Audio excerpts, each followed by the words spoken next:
నమస్కారం NSTV news కి స్వాగతం. నా పేరు సంధ్య. ఇక వార్తల్లోని ముఖ్యాంశాలను ఇప్పుడు చూద్దాం. గత ప్రభుత్వానికి కూటమి ప్రభుత్వం చేసే అభివృద్ధి పనులను ప్రజలు గమనించాలని గుంటూరు జిల్లా జనసేన పార్టీ అధ్యక్షుడు గాదే వెంకటేశ్వరరావు అన్నారు. ఆంధ్రప్రదేశ్ ప్రభుత్వం వైద్య ఆరోగ్య శాఖ ప్రభుత్వ సమగ్ర వైద్యశాల గుంటూరులో 10 కోట్ల వ్యయంతో Aziz Khan ortho and trauma block నిర్మాణ శంకుస్థాపన మరియు భూమి పూజ కార్యక్రమంలో కేంద్ర మంత్రివర్యులు శ్రీ పెమ్మసాని చంద్రశేఖర్, శాసనసభ్యులు నజీర్ రామాంజనేయులు, ధూళిపాళ్ల నరేంద్ర, పిల్లి మాణిక్యాలరావు, జనసేన పార్టీ ఉమ్మడి గుంటూరు జిల్లా అధ్యక్షులు గాదే వెంకటేశ్వరరావు తదితరులు పాల్గొన్నారు.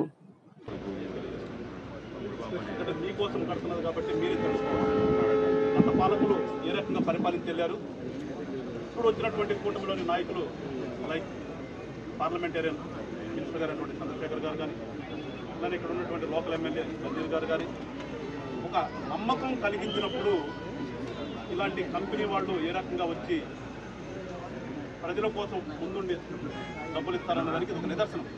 చూస్తున్నాం, గతంలో ఎప్పుడు కూడా ఎవరు కూడా తెలియదు సిఎస్ఆర్ ఫండ్స్ ఉన్నాయి, వాళ్ళు వచ్చి ఇవ్వచ్చు అనేది. ఎందుకంటే ఉన్నటువంటి నాయకుల మీద నమ్మకం లేక ఇవాళ ఆ నమ్మకాన్ని మా నాయకులు కల్పించారు కనుకనే ఇవాళ ఇలాంటి వాళ్ళందరూ కూడా వాళ్ళు వచ్చి పెట్టుబడి పెడుతున్నారు. చాలా మంది దగ్గర డబ్బులు ఉంటాయి కానీ ధైర్యం ఉండదు. ప్రజల కోసం ఇచ్చే ధైర్యం ఉండాలి. దాని గుణంగా అన్నా దాన్ని ధైర్యంగా చెప్తాను. అలాంటి ధైర్యం వస్తే రఫీ గారు కానీ పక్కన ఉన్నటువంటి పెద్దలు రామచంద్రపురం గారు ఇలాంటి వాళ్ళని చూసిన విధంగా అప్పుడు ఇందాక పిలిపించారు. డబ్బులు ఉన్న వాళ్ళు కొంత దానం చేస్తే పేదవాడు అనేవాడు ఉండడానికి అక్కడ పాట వింటుంటాం, అప్పుడప్పుడు వస్తుంటుంది రోడ్డు మీద. అట్లా అందరూ కూడా ఒక మంచి కార్యక్రమంలో మీరందరూ కూడా పాల్పంచుకోవాలని, మరి ముఖ్యంగా ప్రజలు గమనించి, ఎందుకంటే రాజకీయం తప్పదు మాట్లాడతాం. రాజకీయ పార్టీలను కూడా ఒకసారి బేరీజు వేసుకుని ఏ రాజకీయ పార్టీలో నాయకులు మీకోసం పనిచేస్తున్నారు, ఎవరు మాటలు చెప్తున్నారు, ఎవరు ఏమంటున్నారు అనేది కూడా ఒకసారి బేరీజు వేసుకుని మీరందరూ కూడా ఆశీర్వదిస్తే మరింతగా అభివృద్ధి చేయడానికి. గతంలో హాస్పిటల్ ఎటు చూసినా కానీ ఖాళీ కనిపించారు. ఇవాళ ఖాళీ లేదంటే వాళ్ళు లేక కట్టడానికి అంతగా ప్రజల కోసం తపన పడుతున్నటువంటి పార్టీ నాయకుల్ని ప్రజలందరూ కూడా గమనించి ఆశీర్వదిస్తే మరింత మెరుగ్గా మీకోసం పనిచేయడానికి సిద్ధంగా ఉన్నామని చెప్పేసి తెలియజేస్తూ మరొకసారి గవర్నమెంట్ హాస్పిటల్కి వితరణ చేసినటువంటి ప్రముఖుల్ని మనస్ఫూర్తిగా అభినందిస్తూ సెలవు తీసుకుంటాం.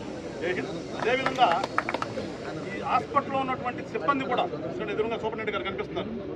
ఏ రకంగా అయితే నాయకులు ఇక్కడ మంచి చేయాలని తపన పడుతున్నారో మీరు కూడా ఉద్యోగము ప్లస్ సేవ అనే భావంతో కలిపి మీరు ఇంకొంచెం మెరుగ్గా వచ్చేటటువంటి ఎవరైతే వస్తారో వీళ్ళందరూ కూడా తన పూర్తి వచ్చేవాళ్ళు వాళ్ళ పట్ల మీరు ప్రేమగా వాళ్ళకి వైద్యం చేయాలని చెప్పేసి సిబ్బందిని కూడా కోరుకుంటూ